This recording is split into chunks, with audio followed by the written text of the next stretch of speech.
ready for true happiness, for deep fulfillment, for feeling alive, on purpose, and in control of your life again? It's time to be the bold, brilliant, beautiful woman you were born to be. Welcome to the PurposeGirl podcast. I'm women's happiness and life purpose expert Karen Rockkind, and I'm going to teach you how to live on purpose, feel alive, and be happy in every aspect of life. I'm going to get real about my life and interview women who are living on purpose so that you can finally live yours. Welcome to the show.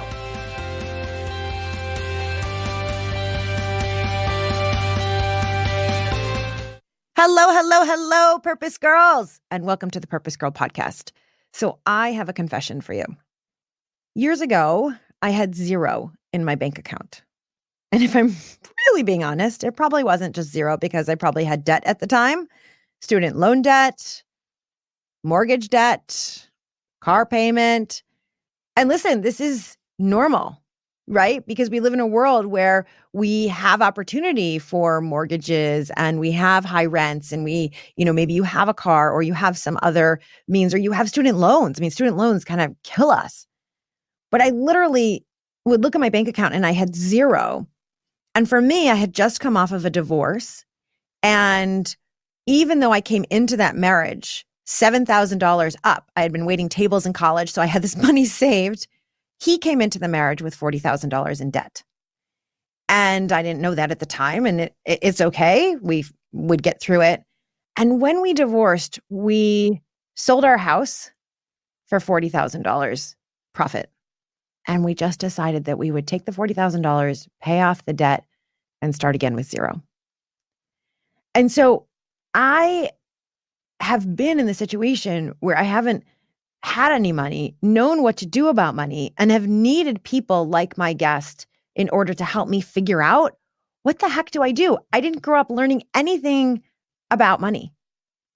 Fortunately, once I started making some, my mom was great at teaching me to save before I spent.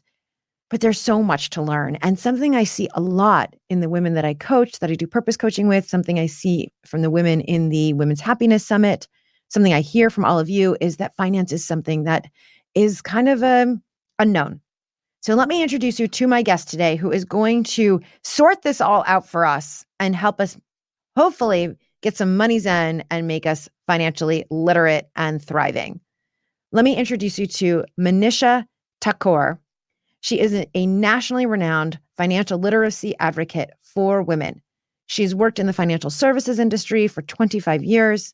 Her wisdom has been featured in a wide range of media, from Wall Street Journal to New York Times, CNBC, The Today Show, Dr. Oz, Women's Health, Glamour, Real Simple. I mean, this woman, we are so privileged that she's going to share with us. Manisha sits on the board of the National Endowment for Financial Education. She is on faculty at the Omega Institute's Women's Leadership Center. And she's also co-author of 2 personal finance primers for young women in their 20s and 30s called On My Own 2 Feet and Get Financially Naked. Ooh, now we're using some of my favorite language. I can't wait to talk about this.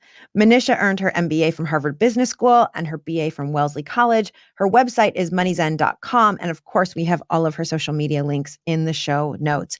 Manisha, welcome to the Purpose Girl podcast. Oh, Karen, it's such a pleasure to be here. I love your show. Well, thank you. I'm so excited to hear that. It's a mutual love affair then, because as I was getting to know about you, I thought I really need this woman, because you work with women. First of all, you teach financial literacy workshops for women, some of whom have negative net worth, right? They owe more than many. Okay, many, as well as working with those who have assets or net worth, $250,000 to $1 million, and even over $1 million. And so I love that you have this range and that you can really address the full range, no matter where a woman who's listening to this, no matter where she sits, you can help us. One of the things I want to just say is people often think that if only I earned more money, that would solve this problem. Right. I can't tell you, after 25 years of working with some exceptionally high earning people, I meet people who earn $1.5 million a year, but they spend $1.7 million. So they're in the same dark hole as somebody earning $40,000, spending $45,000. And a lot of people don't realize that I know it's hard to feel sorry for somebody in debt when they're earning $1.5 million, but it all stems from the same reason, which is that most of us weren't educated about personal finance to begin with.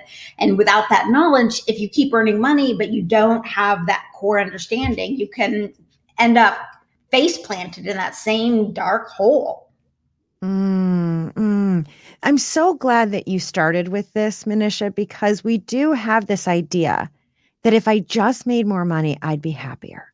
Oh my God, Karen, I have worked for 2 billionaires in my career as the help, as the, analytical person crunching the numbers.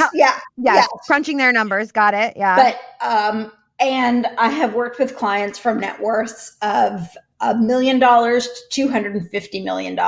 And so I have had this unbelievable bird's eye view to exceptional wealth. And what I have come to realize is that wealth just magnifies whoever you already are. And if you are not happy, when you get more wealth, whoa, you are just more unhappy in like really big ways. And I mean that from a soul level, but then also logistically, a lot of people don't realize what happens. You think, oh, it'd be great to have, I know, I'll give you an example of an unnamed situation of a couple with about 500 million in assets, and they have 5 homes, and access to a private plane, and their marriage is completely fallen apart because they're never in the same homes at the same time. And the complexity of keeping up that kind of life and keeping up with the Joneses has driven them to live in such a narrow bubble of their own competitive world that it's like they're not even experiencing life. So, money, there's a certain level of money, and all the studies say it's $75,000 a year, which of course, if you live in New York or San Francisco, you're like, okay, what was the person doing that study snorting? Right. I've quoted that too, because the research studies do show that we do need obviously a certain amount of money to, pay our bills and be, have food on the table, but then over $75,000, they say it doesn't make that much difference in happiness. But if I'm giving that talk in New York City, right, everybody is just laughing. Yeah. So on average, depending on where you live, 75,000. Well, let's just call it a point of enough. I feel like a point of enough. Good. Okay, great. I wish we would use that word more, enough, because I feel like as a nation, what we are doing is we are subtly getting these messages to optimize our lives for more rather than optimizing our lives for enough. And no one is immune to this. And let me just give you an example. I am ridiculously anal when it comes to my finances. I can tell you within $20 plus or minus where I have spent every dollar since I graduated from college in 1992. I track it at the moment I spend it. I add it up in a spreadsheet. I know exactly what I've spent, and I can circle back to that because when I got divorced, it helped me a lot know what my choices were. But last night happened to be the last day of Amazon Prime Day Fiesta. Now, Amazon is smart. The reason they do this crazy 2-day thing in the middle of the summer is it's a slow period, but they've captured psychology. So once they get you online seeing the discounts, then they're showing you what other people have purchased who have bought those things with discount items, and they're not discounted. Long story short, I'm renovating a condo. So I started only with Prime items, and I had a $97 basket only with Prime items. By the time I checked out, I had a $434 basket because A, I was exhausted. I was doing this at almost midnight, but B, I just got caught up, and I know better. Right. You're an expert at this. So I just want to say that it is hard for all of us. I got sucked into the consumer psychology of the retailing behemoths. They have put so much effort into studying our psychology and figuring out how to trap our heads in that beautiful place of endorphins and adrenaline rush when we're shopping. And they seem to know exactly what we want. Yes. Right? Like and we don't have to get into kind of how they do this, but they are sending us. That's why it's so easy to go into debt, right? Because they know. It's like, I've been eyeing a pair of flats for a while. I really need some new flats. And I swear that comes up on my Instagram and Facebook feed every 5 minutes. And bless them, because they're running a business is what they have to do. But that's why it's so easy to go into debt and be a little bit out of control with our finances. You are hitting on something, Karen, that I think is huge. I see a lot of conversation about sort of the big brotherness of marketing now and how they're tracking us with the exact images of whatever it is that we have spent time looking at online. But I think it's even more insidious than that. I have been noticing for quite some time now, if you look at any TV show or magazine or movie, and I'll just pick on TV shows right now. So if you watch any police, medical, or legal drama, I happen to be obsessed with Meghan Markle right now, so I'm going back through all the Suits episodes. So that one's front and center in my head. And, these shows all take place in humid cities. Yet there is never a secretary or a paralegal who is showing up to work with any frizz on her hair on any day, which means she has just had a fresh blowout before going to the office. So like, whoop, there went $75. Then her nails are perfect. They're never chipped. So obviously she's getting weekly manicures. So, depending on your city, there's another $50. But then the really big stuff kicks in. If you look at their clothes and the cut and the fabric and the fit, and then you look at the things they do to entertain themselves, and you look at the homes they're portrayed as living in, like the small home that Meghan's character shares with her boyfriend on Suits would be a fortune in New York. It's tiny, but tiny is a fortune there. And it would be way more than you could afford on a paralegal's salary. And so my point is, if an economics student did a dissertation where they added up how much you would have to earn in order to groom and live like the images we see, and pick any medium, you would likely have to earn 20 to 30% more. And guess what? That's the difference between having an extra 10, 15, 20% in savings and being in debt. For so many of us, it's because we're aspiring to what we think is normal, but what we've been shown as normal is a funny mirror. Yes. Yeah. And that aspiration, that's amazing that it's about a 20, you said, 10 to 30% difference. And that it's kind of a 1-for-1 in terms of, are we in debt or are we saving?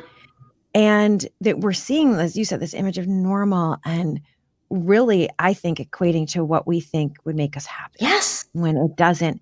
And do you see differences? I mean, you talked about people who have the negative net worth and people with the high net worth. And you talked about that, even the people with the highest net worth are not necessarily happy.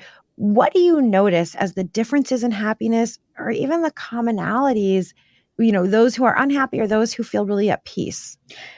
Without a doubt, I have noticed it's a formula. People who have figured out how to spend their money and their time in direct alignment with what matters most to them in life, they are the ones that are happy and at peace at any income level, provided that the money and that they're spending is not causing them to go into debt.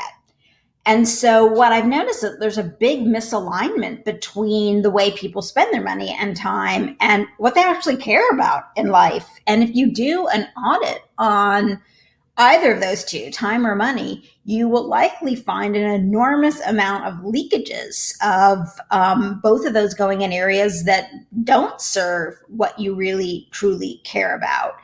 And that, I think, is at the core of unhappiness from a financial standpoint. I mean, there are other elements that come into that. The definition of what matters to you in life is another conversation, right? So it used to be in certain periods in history what society almost forced everyone to have matter in their lives because of the way in which we lived was family and community, because we engaged in what Vicki Robin, who is the author of Your Money or Your Life, it's an iconic book. I recommend everybody read it. Best $12 you'll ever spend. Wow. She says we've shifted from place-based living. So, we used to live in these communities where if you did something crappy, well, that's going to stick with you for the rest of your life because you don't move more than 2 or 3 miles away from where you live. So, as modern life has changed, so many of the societal structures that sort of inherently brought us happiness, friends, community, a higher power, however you want to define that, giving back, those were also embedded in the fabric of life out of necessity because you lived in a certain place for most of your life. And so how you define what it is that matters most to you is as important. I don't focus on that piece. I focus on the helping you make sure that the money is aligned. But in doing How do I get there? Right. In doing that, that's what I've noticed. It's a formula. And at any income level, people can nail it. And at any income level, people can face plant on it. Well, you're bringing up something, which is what I help women with, which is to figure out what is meaningful. Yeah. Right. And what it is that you really, really, really desire. Mm-hmm. And we live in a world, I can tell you, I really, really, really desire a beach house. And, do I know absolutely that beach house itself will not make me happy? Yes. And will it make me happy? Yes. Because the question is, why do I want the beach house? Mm-hmm. And I want the beach house for a few reasons. One, the water calms me. Mm-hmm. So I'm someone who I have, dealt with anxiety, according to my mom, since I was 3. Mm-hmm. And I know that I've been dealing with, I'm in the middle of a fertility journey. I don't know what else to call it. Right. That'll provoke anxiety. Right. And talk about a lot of money. Right. Yes. And all of that. And when I got some challenging news recently, I went right to the water. Went right to the water. Right. So it's like I have a creek near my house and just went and sat there because it calms me. And then my husband and I went to the beach, over the following weekend because the ocean, it just makes me feel better. So I know, so that's number one. It's going to calm me and I really got to get this beach house. Okay. Number 2, I want to be able to have a place for people I love to come. Yeah. And I love cooking. I love hosting dinner parties. Anyone who is anywhere near my house, please give me a buzz because I just love hosting. And, so I have this image of people coming, into our beach house and being able to enjoy it and being able to enjoy company and, sitting around a table with a glass of wine and connecting and all of that. And, number 3, I also know the way that my mind works is kind of to get out of Dodge, right? Yeah. I can get so into the busyness that if I can have a place that escapes. Oh, and I'll say number 4, I have images of writing books when I'm, looking out of the, so we really need to figure out that right now the fertility is taking the beach house money, but when that is all done, we need to save back up for that. So, so it's so interesting because we all do look at the person who has the 5 houses and go, well, that would be nice. A house in Paris and a house in, right. What I'm hearing you say is we more have to understand what's meaningful to us and why do we want what we want, and then we'll be able to know what enough is. And we'll be able to come up with a financial plan that can help you get there.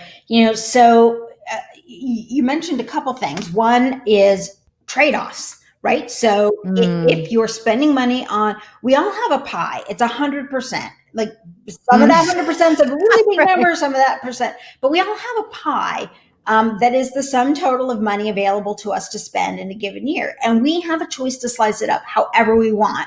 But the point is, if we slice it up in such a manner that is more than 100%, we're in debt. So it's the choices we make with that 100% that will determine. I say the most important thing when it comes to personal finance is learning to live within your means. Learning to live within your means simply means knowing your pie is 100%, not making your pieces be larger than that, and being really mindful and conscious and aware about how you choose to make those slices. And if you want your slices for lattes to be huge, that's fine. I do. So I have a huge latte budget. So it's not like somebody can point a finger at you and say, don't do this. You get to choose. But the one thing you don't get to choose is that the pie is 100% for all of us. Right. Oh, this is so great. Because it is. People would say, well, just cut out Starbucks, or just cut out. And it's like, well, that is up to you to know what really fills you up. And I think of this, it's interesting. We're talking about this. It's reminding me of how I think about time. Yeah. I interviewed Valerie Burton, who wrote an incredible book called It's About Time. And she's written like 12, but this is her more recent book. And we have time, and it's really being honest with ourselves, like really being honest. Where am I spending that money, or where am I spending that time? And anytime you think, I don't have money for that, we do. We have money for almost anything. Are you choosing to live in a house that you really don't even need or want all that space? Or are you choosing to spend your money, where are you spending it? And for you to own it, sounds like it would make a huge difference. It does. I mean, I call this concept true wealth. And you have true wealth. And I spell wealth in this context, WELLTH. So you have true wealth when you have really iterated, because no one gets it right on the first time. And it's a constant iteration as your life changes. The split of how you want to and where you want to put your money and time and the relationship to what matters most changes. But if that can be your mental framework, along with this knowledge that your pie is 100, and that's the one constraint that you have. And, you can choose to spend your time growing the pie because you want the slices to give you more dollars per slice. There are a lot of things, but those two frameworks can really keep you out of so much financial pain and difficulty. And I meet people who, when they do these audits, find the darndest things. Like, some of it is seemingly small, right? Like, oh my God, I'm spending money on drinks out with people that make me feel like crap about myself. Like, I can cut that out. I'm not losing any joy by reducing that. And I can redirect it in another area to savings, debt repayment, or some other form of joy. You reminded me, one of my coaching clients, she came to me for purpose, and not about money, because that's, I'd send somebody to you. But as we just looked at her current life, just what was going on, she was constantly buying things, often buying things at beauty stores, Sephora, Ulta, and nothing against those stores, but it's like, or on Amazon or whatever it might be, which is like a shopaholic. And what we discovered is she was using shopping to fill a hole. Yeah. Right. And like with the beauty products, was using all these beauty products to fill a hole of not feeling good and beautiful in herself. And that goes to this issue that we were talking about earlier of more versus enough. When the messages we receive in society keep telling us that the way we fill the hole is through more of something. And we all have a hole. We're human. But society doesn't tell us to fill the hole by optimizing for enough.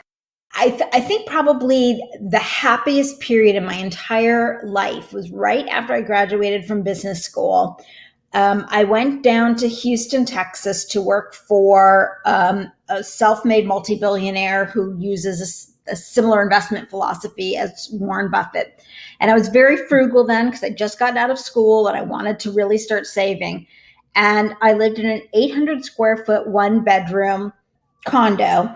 I had 3 suits for work, 2 sundresses because it's Houston, so it's hot all around the year, a pair of black shoes for work, and a pair of sandals with the sundresses. And that was it. Those were like all the clothes that I had, partially because I didn't need more than that. My suits were all black. No one was going to notice if I was wearing the same one.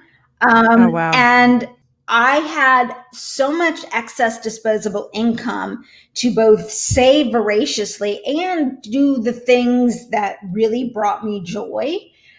Whether it was sitting in a coffee house reading a book over my gosh darn $5 latte and enjoying every sip of it, or taking some trips. But I traded off. Other pieces were very different. And my life looked odd. And I remember friends saying, like, you're weird. And I really think that's the secret. you find your own weirdness and you optimize for whatever makes you happy, because if you strive to those external images, it most likely won't make you happy. It most likely will make you go into debt. Whereas if you embrace whatever your own weirdness is, because that's usually where your happiness is, yes, that really to me was a big pivotal life moment for me. this is so brilliant. Okay, first of all, I love putting picture frames on things that I think we need to like just have as quotes around, around wherever we are. And your weirdness is your happiness. I will be quoting you on that for a very long time because it's so true. The things that we think, oh, I shouldn't do that, or oh, it's abnormal, or I shouldn't spend money on myself for that. Like it's weird tends to be like the more outrageous, the happier you are. 100%. I love that. And it's you knowing yourself then. Well, and I think about you and the beach house. Well, like this is what I would say to you. Figure out how to live in the smallest space that makes you exquisitely happy, like in the Marie Kondo sense in your day-to-day life.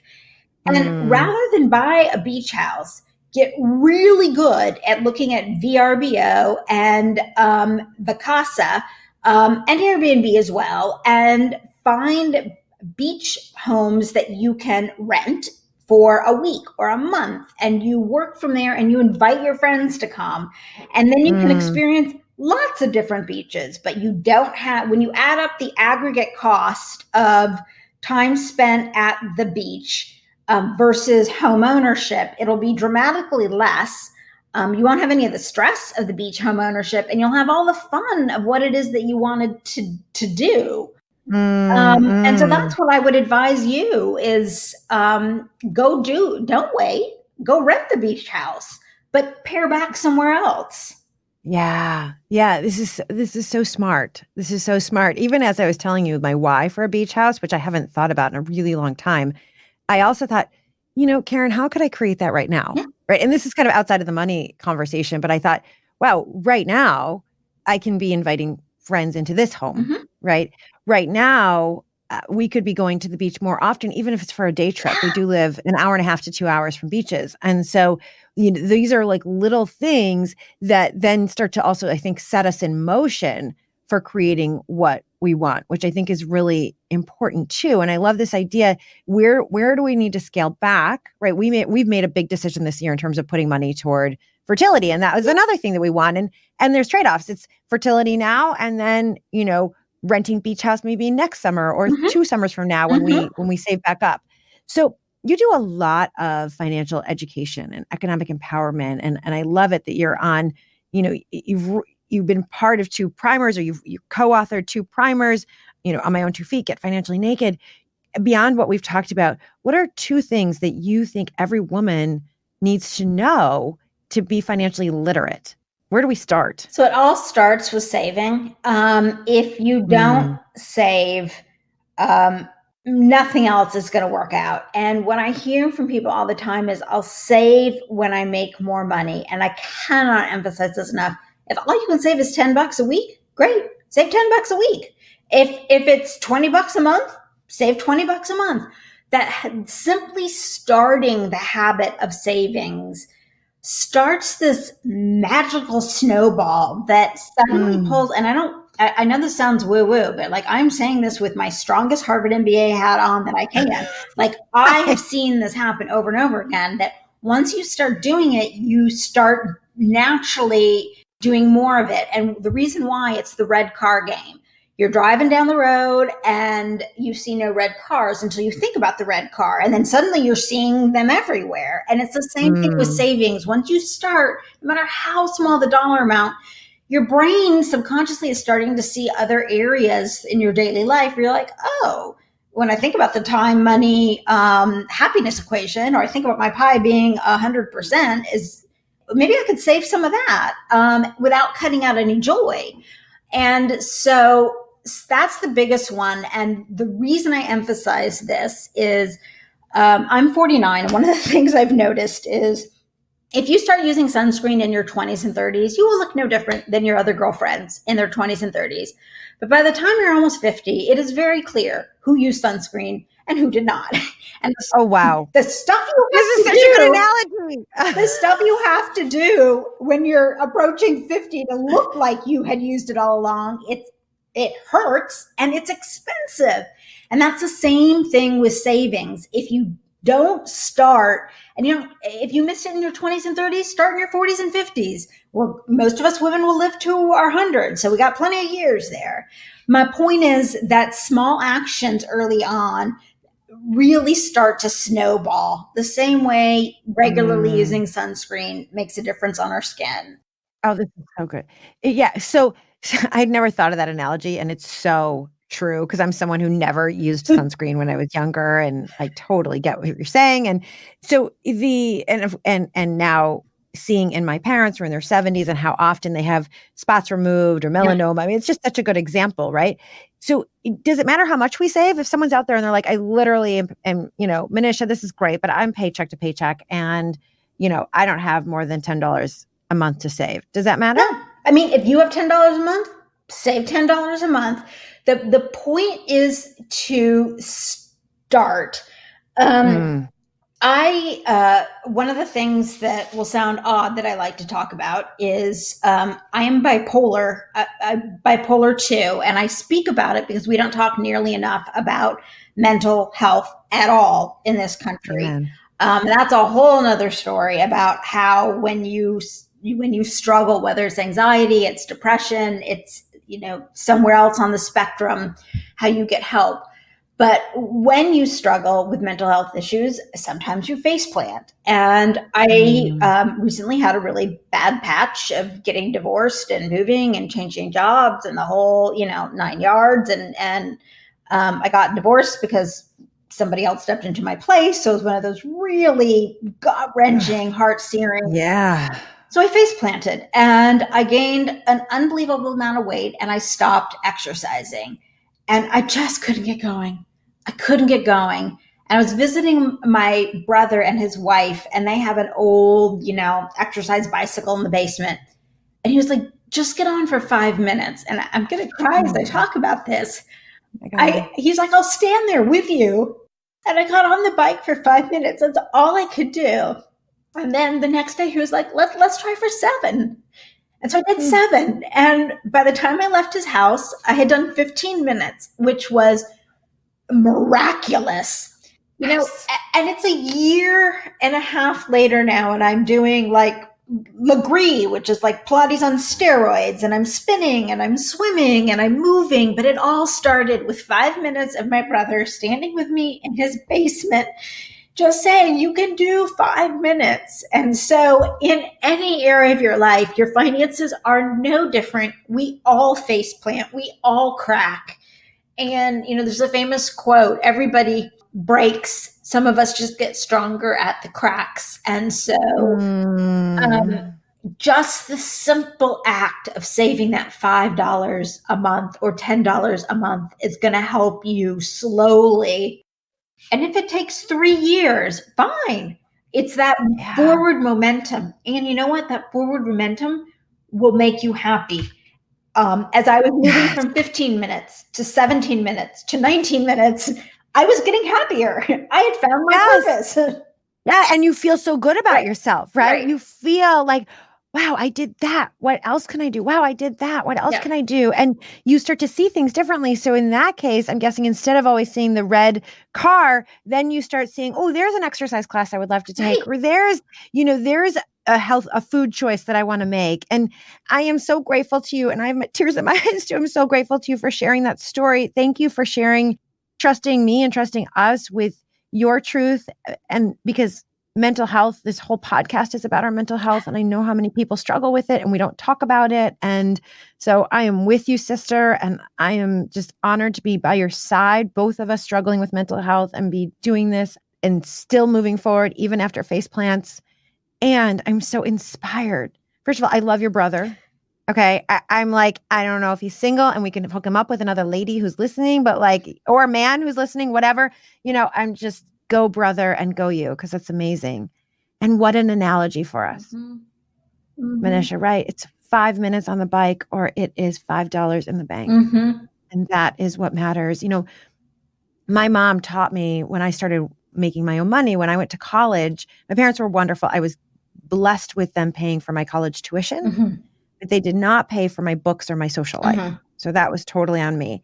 And so I waited tables, and she taught me, take the money, like take your tips, and it goes in the bank first. Yeah. So if you made $100 in tips, 75 goes into the bank, 25, then you can go out Yeah. and do what you want with. And it was so important because I would finish waiting tables at 10 at night, Mm-hmm. where all my friends were at the bar. Mm-hmm. So what did I want to go do? Oh, I got $100 in my pocket. Let's go spend it. And I went to the ATM and I stuffed $75 in cash into that ATM, you know?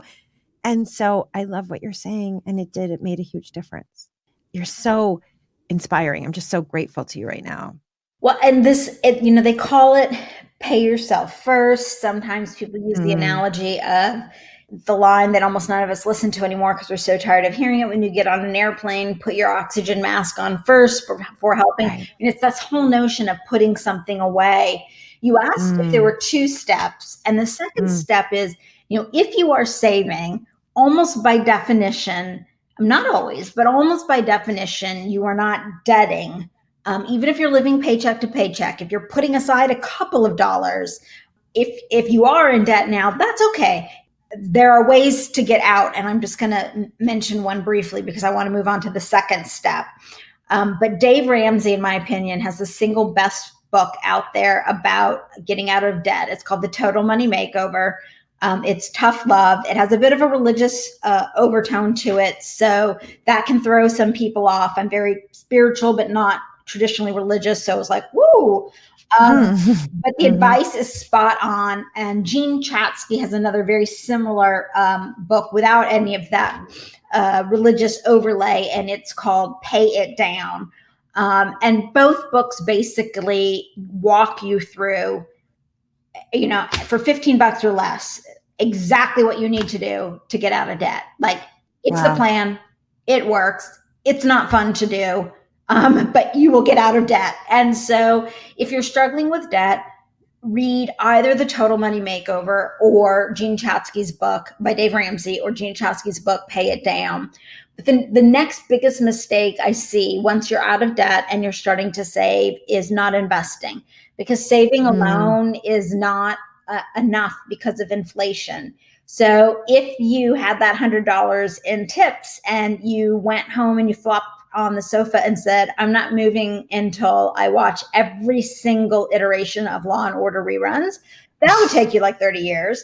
And so you'd stand up in 30 years and you'd still have $100 in your back pocket. But if inflation is 3%, you would only be able to buy what $40 did when you got done with that night of hard work.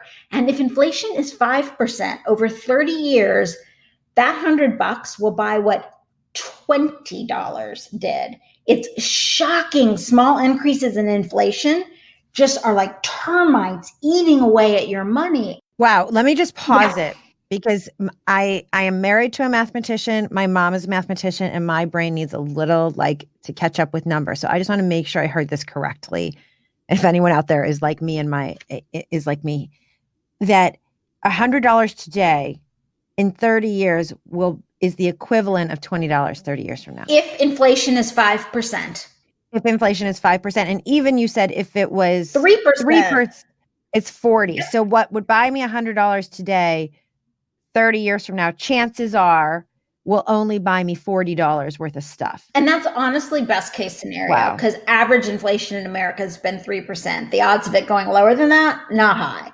Odds of it going higher than that, much better. So, think about that $40 as your best case scenario. So a lot of people think investing is like gambling or overwhelming or so complex, but we forget that the root point of it is to help our money at least keep up with inflation.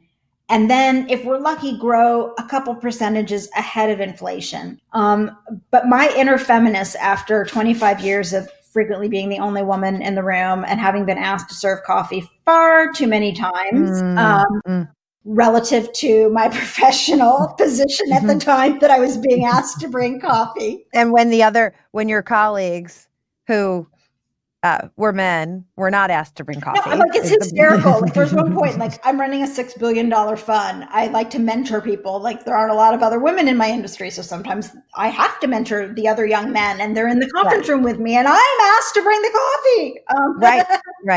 Right. It's which body parts do we have? Right. I'm like, yeah.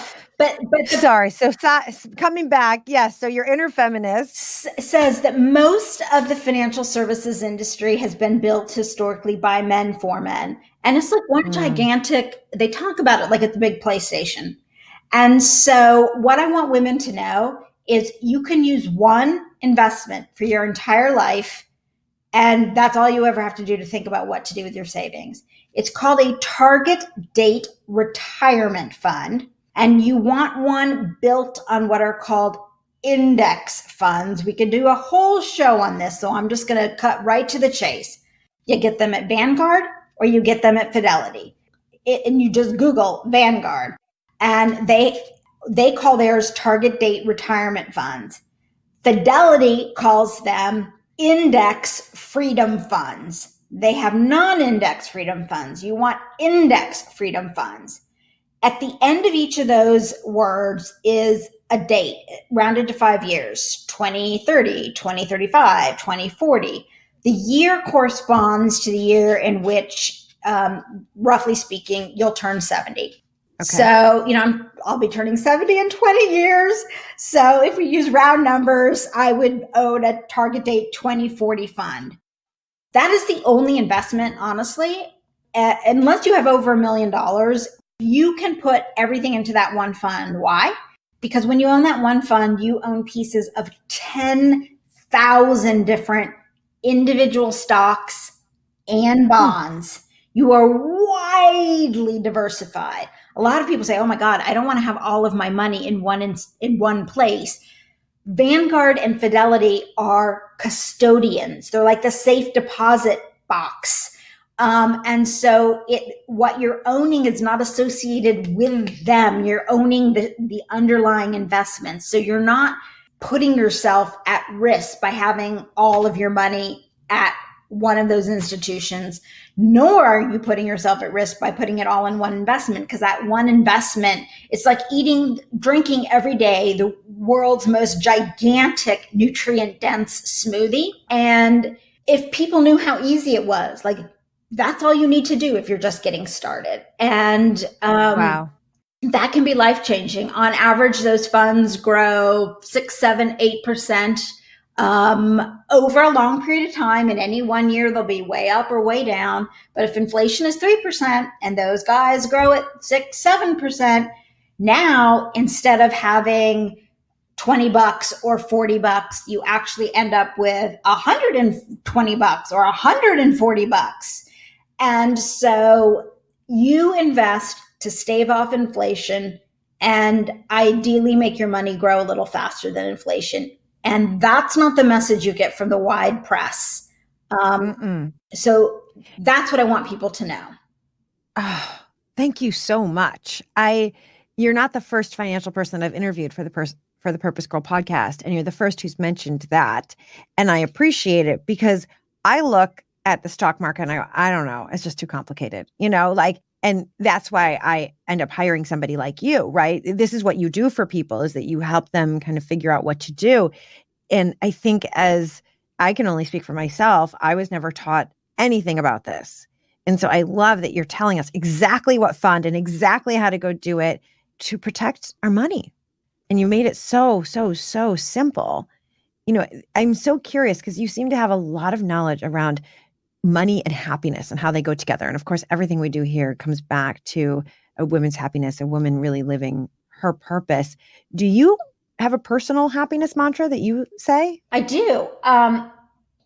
My mantra, I spent my junior year in college studying at Oxford, and I discovered 2 books when I was over there. One was Virginia Woolf's book, A Room of One's Own, in which she says a woman cannot create unless she has some money and some space of her own. And the other book was Susie Orbach's Fat is a Feminist Issue. Susie Orbach was actually Princess Di's therapist when she was dealing with eating issues and filling her hole with food. And reading those two books completely changed my life. And what I took away from them were three concepts. And so I'm on the plane back on this cocktail napkin, and I drew out a triangle. And at the top, I wrote simplicity. In the bottom left-hand corner, I wrote small joys. In the bottom right-hand corner, I wrote financial independence. And every year at New Year's, I sit down and I look at those and I ask, is there anything that I want to change from that kind of life mantra? And over the last 2.5 decades, the only thing I've changed is to add the word curiosity into the center of the triangle. But those are my guiding principles. And there's something I'd love to go back to if we have a moment, which is what's the role of a financial advisor if I just told you like what to do with your investments, like right there. And the industry has changed dramatically in a way that I think will really help women. And that's the reason why I want to get this information out there. In the old days, the role of a financial advisor was simply to tell you what to do with your investments. If that's all your financial advisor is doing, you have an old-fashioned financial advisor. I think what to do with your investments is 20% of the value that an advisor brings. The main things advisors should be doing for you are, one, making sure you understand how markets work from a big picture standpoint. So when markets go down, as they always do, you do not panic and sell, that you understand the strategy so you're sticking with it. And, you know, if you're using this financial smoothie index strategy, like you can grasp that. Secondly, they're helping you set aside enough in cash that when the market does go down, you actually do not have to sell any investments in order to maintain your standard of living. If you have debt, they're helping you with a plan to get out of it. Even more importantly, they're helping you identify. Most Americans, most people across the globe have no idea how much money they should be striving to save for retirement. If your advisor isn't helping you figure that number out, then get rid of them. Because without that number, you can't then back into how much you should be saving a month or a week to get there. They should also be helping you, but not selling you, insurance, reviewing your policies, making sure that you've got everything set. You would be amazed how a lifetime of savings can get blown up by, you know, something as simple as living in a floodplain and not having gotten the $300 a year federal flood insurance. And estate planning. If you have kids, just getting a simple will in place. A financial advisor should be looking at all of these aspects. And so I would argue that just as the notion of happiness and positive psychology has really gotten very robust and 360, so too has financial advice, but we're at the early stages of it. So you only want to work with a holistic financial planner that's looking at all of these pieces, and very importantly, one that adheres to the fiduciary standard, which means they work for an organization that is legally structured in a way that they have a legal obligation to put your interests ahead of themselves or their firm. These organizations report up to the SEC. What most people don't know is 80% of advisors out there work for firms that operate under the suitability standard, which means legally they have the right to put their own interest ahead of yours or their firm's interest ahead of yours, so long as it's suitable. So that means that they can sell you products and solutions that benefit them. So two pieces. If a financial advisor is only advising you on your investments, they're not a financial advisor, they're a dinosaur. And if you're working with somebody, you are paying for financial advice, you want to ask them, do you operate as a fiduciary or under the suitability standard? If you ask, they have to answer honestly. They don't have to tell you if you don't ask. And if it's under suitability, get rid of them. There are plenty of fiduciary advisors. You only want a holistic fiduciary advisor. That is such good advice. That is so, so important. Thank you so much. Because I know I wouldn't have known where to look for that. I look at like, oh, who do I know? They're a financial advisor, so we don't know these things, or I can't speak for all of you out there, but I know I don't. And so I haven't. And that is so helpful, Manisha. That is so, so, so helpful. I know we're almost at time, but I had one more question that came up for me. What do you say to a woman who, when we talk about where she puts her money, she's spending anything extra she has on kids and not anything toward her own needs? So where she might be, really needing a self-care day, or she might really be needing to work with a coach or a therapist, or she might really be needing a girlfriend weekend for her own mental sanity, but is like, oh, but, my child needs, or wants, I should say, wants new toys, and that comes first. What do you say to a woman who's struggling with that, how to put themselves in that first place? 3 things. Number one, the USDA keeps stats on how much it costs to raise an average child from birth to high school, excluding higher education. Since I've been following that stat, it's grown from like $175,000 over a lifetime to now it's like $225,000. My point is, we've had inflation in what it takes to raise a child, not because their needs are more expensive, because what we think we need to give them is more expensive. Second, when you are helping your kids at your own expense, what you are modeling, because kids are like sponges, they pick it up, not even from what you say, but from the energy you're giving off. What you're modeling is put other people ahead of yourself. Is that the message you want to give them?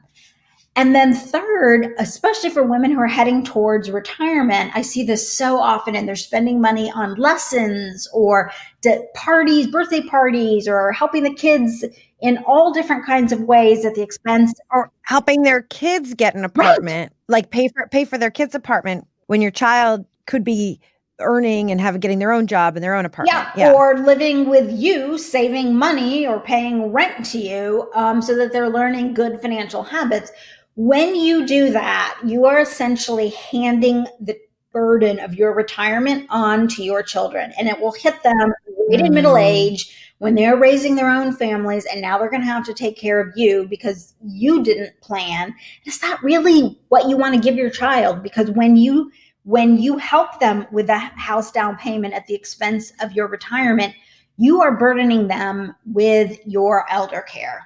Later on. Oh, that's so interesting. It makes so much sense. Yeah. And Karen, can I just say one last really quick thing? When I say this in front of, when I'm doing keynote speeches and I say this, I've had several times where women have stood up spontaneously to give a standing ovation. And it's to have this permission, because society tells women we have to put everybody else first, especially our kids. So I just want listeners to know, literally like spontaneous standing ovations around this notion that it is okay to put yourself first. Yes. I'm going to give a standing ovation right now. It's so much of what we talk about here at the Purpose Girl podcast. And I see it with money all the time. And I hadn't thought about how it will impact the kids. Either now you don't give them the down payment, or later they won't have the money because they need to be supporting you. So it makes so much sense. So much sense. Thank you so, so much. So Manisha, I could talk to you forever, and to honor your time and all the listeners' times, I want to get to something I do with all of my guests. It's called the Purpose Power Play Round. And what I do is as you've heard, because you listen to my podcast, a couple of random questions, and whatever's the first thing that comes to your mind is the right answer. Are you down for playing? I am. Okay, amazing. Okay. So you've already given us a bunch of great book suggestions, so I won't ask that one. So question number 1, I said that, something I really desire is this beach house. What's something you're saving for? I want to get rid of all of my possessions one day and just travel around the world with no plan. Ooh, Ooh, that's so good. Oh my goddess, that's so good. Are there places you want to go or just like you really want to hit every continent? Literally with no plan. I've been to 38 different countries, oftentimes for work. And I just want to go spontaneously. I don't want to plan. I want to have enough in savings that I can afford the luxury of not planning and, Airbnb-ing it from place to place and picking one country when I get tired of the one I'm in. Oh my gosh, that's going to be amazing. Amazing. It's going to happen because I know you're saving for it. I love it. Okay. Number 2, when you were a little girl, what do you want to be when you grew up? I wanted to have voices and choices. Didn't know what profession was going to help me get there, but my mom always told me that money gives women voices and choices. So I knew I wanted to do something that earned me enough money to have voice and choice. How interesting that you went into the profession of money in order to have money to have. Well, it's like a little, and it was deliberate. I mean, I went and I looked at all of the careers out there and I identified, to be blunt, where I could make the most money the quickest. And that was on Wall Street in investment banking. And that's where I started. And then my soul got tired of working for corporations. And after I'd made a nice sum of money, I shifted over to helping human beings, which lights my soul. I can see it in you. I love it. I can see it in you. I tell all of you sometimes that when I'm interviewing somebody, I can actually see them. And so you should see this woman. She's so gorgeous and had just done a workout. So I loved hearing your story because you'd just done a workout before our session. And I can see you get so animated talking about this. So I love it. And what a brilliant mama. Voices and choices. Blessed. Yeah, I'm blessed. I often say that our happiness as women comes down to 2 words. I choose. Mm-hmm. And that's it. I think that's what positive psychology comes down to. It's what happiness comes down to. I have a signature necklace for sale on my website. It's called I Choose. And it's an I Choose necklace because that is, your mama was just so brilliant. That was totally where it is. Totally where it is. Well, Manisha, you have been an incredible guest here on the Purpose Girl podcast. Thank you so, so, so much. Tell us quickly where people can find you. Sure. My website is moneyzen.com, MONEYZEN.com. And I've also launched a podcast called the True Wealth Podcast. And you can find me on iTunes or at truewealthpodcast.com, wealth spelled WELLTH. And of course, we have those links in the show notes. And so the last question then for you, if you just feel into your heart for 1 second, and you've given us so much already, in 1 or 2 words, what's one thing you want every woman to know? Own your life. There it is right there. Own your life. Manisha, thank you so much. You've been such a pleasure to have on the Purpose Girl podcast. I learned so much. I know everyone listening to this has learned so much. And I so appreciate that you gave us tips that, of course, I know women are going to want to hire you. And you gave tips to say, even if you don't hire me, like, go do this. And it's so helpful. So thank you so much. Thank you. To all of you out there, what great advice. Own your life. I mean, there it is. Thank you, thank you, thank you for listening to this episode of the Purpose Girl podcast. We hope you loved it. If you did, hop on over to Apple Podcasts, leave your 5-star review. It can literally be 1 minute of your time and 1 sentence, and it helps so much because as you leave your 5-star reviews, that's how women all over the world are finding us. That's how we ended up number 2 in self-help in Hong Kong. That's how we ended up number 4 in self-help in Chile. All over the world, your review. So take that minute, go on over Apple Podcasts or whatever your favorite podcast listener is and leave that 5-star review. As always, you can find me over. Join the Purpose Girls Facebook group. If you haven't, we are 1,700 women growing strong. Every day, my team puts out a motivational, inspirational question, idea, journal prompt for you. So make sure you're heading over there. And of course, finding me over on Instagram at Karen Rockhind or on the business page on Facebook at Coach Karen Rockhind. As always, go to purposegirl.com to find the Happiness Women's Shop, to check out the Living on Purpose course, to download your free Living on Purpose guide, and to email me what it is that you want me to talk about here on the Purpose Girl podcast. I love, love, love hearing from you.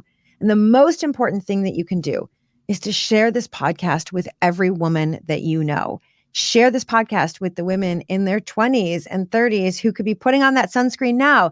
Share this podcast with the women in their 60s and 70s who still can, if they save today, it will still benefit them in the 20, 30 years to go.